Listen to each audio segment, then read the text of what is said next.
In this video, we will be showing how to implement some of the design patterns used to create our DBLP web application in Java, using Eclipse, Apache Tomcat, and SQLite, and explaining how we use them in our final product. The first design pattern we used was the Model View Controller. MVC is an architectural design pattern for interactive applications. In our application, we use the Model 2 architecture, which uses a controller servlet that centralizes the logic for dispatching requests to the next view, based on the request URL, application state, and input parameters. Here we will show how to set up an example project with an MVC architecture. First, we will create a new dynamic web project. Make sure you generate a web.xml deployment descriptor. Next, in the new project source folder, create a new servlet and name it controller. Ensure that doGet, doPost, and init are automatically generated. This will create a web servlet that can handle HTTP responses. The servlet will handle and centralize the logic for dispatching requests. We can see that to run the server, we must attach the Java runtime library and set the target runtime to your system's installed Tomcat server. We also use the front controller pattern to reduce code bloat and create a more abstracted solution to the flow control of our servers. Front controller pattern provides a centralized entry point for handling requests. First, we create a hash map that will eventually map the request action to our commands. Import the relevant Java dependencies and create a new command interface. The command interface has one method for executing operations.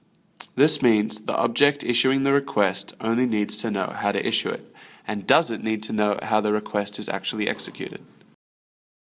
We can then create our concrete commands that will be issued given a specific request. This command will take the request it is given, process it, and complete any data logic before returning to a string containing the name of the next page to the servlet. In the default command, this is our default homepage, index.jsp, which we are about to create. Create a new JSP file named index.jsp. JSP files are basically HTML files and will contain the layout of our website. Next, we have to set up our servlet logic to process the commands we have just created.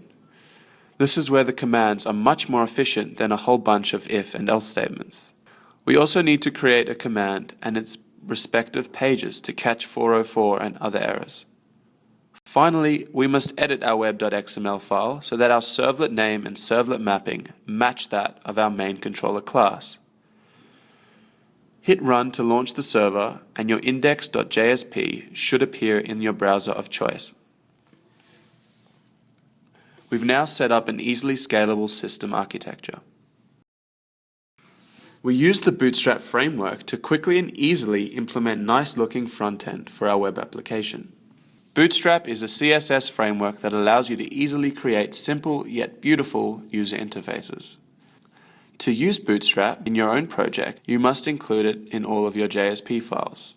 To do this, copy the CDN links from the Get Bootstrap website. Create a new JSP file named header.jsp that will be included at the top of each JSP file. This is where you paste the CDN links. Another great thing about Bootstrap is the wealth of resources and templates available for free use online. For our app, we wish to build a navigation bar, and the quickest and easiest way to do this is to find a template you like online and simply copy it and modify it to suit your needs. Next, we create another JSP file and call it nav.jsp. Here we can paste our navbar code. Then, we include nav.jsp in our index.jsp page. In this include markup tag, we can also pass parameters to the nav.jsp page. We then insert the parameter in nav.jsp to give the functionality of selecting pages from the navbar. Now, if we refresh our browser, our new navigation bar will appear with the nice Bootstrap design automatically implemented. Another important part of our solution is the communication between our application and the database. In our application, we used SQLite as our database and made use of the data access object pattern.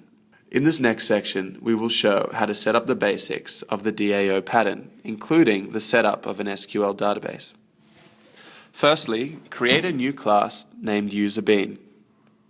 A bean is a serializable object that can be passed through the HTTP response to our JSP page. In this example, we add all the fields required for the storage of user data and automatically generate their getters and setters. Next, we create the user DAO class. This will act as the connection between our application and the data access layer. Before we complete this class, we must implement the connection manager, which allows the DAO classes to access the databases safely. Now back in the user DAO class, we can write the SQL that will run on the SQL database to retrieve the user information we require. Once we have retrieved the data from the database, we can set the userBean attributes appropriately, ready to be passed back to the command that called it.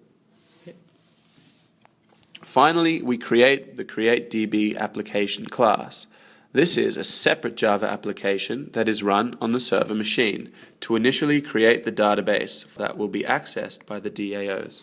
This means it needs its own main function that can be executed.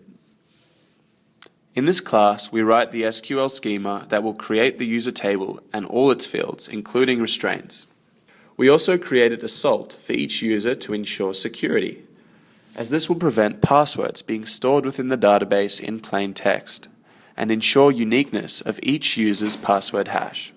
Finally, we execute the SQL and run the application to build our database, which can now be accessed through our user data access object.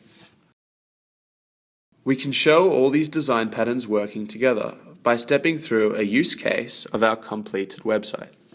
This is a simplified version of the model view controller pattern for our application. As we can see, the pattern is separated into the model, the controller, and the view. Let's take the example of searching for a publication with the advanced search functionality. The user is first on the index page. They then click on the Search the Database button. A request with the action parameter set to advanced search is then sent to the servlet.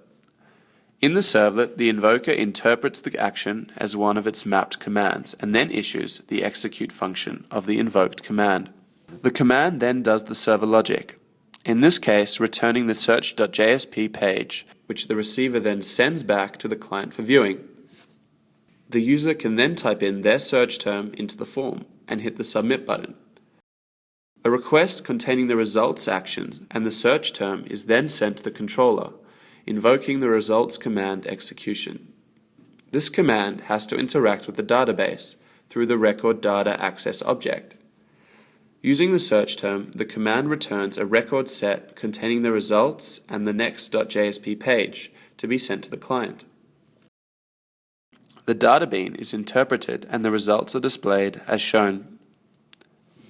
This same process and use of design patterns can be repeated for all the functionalities required to build any fully functioning web-based application.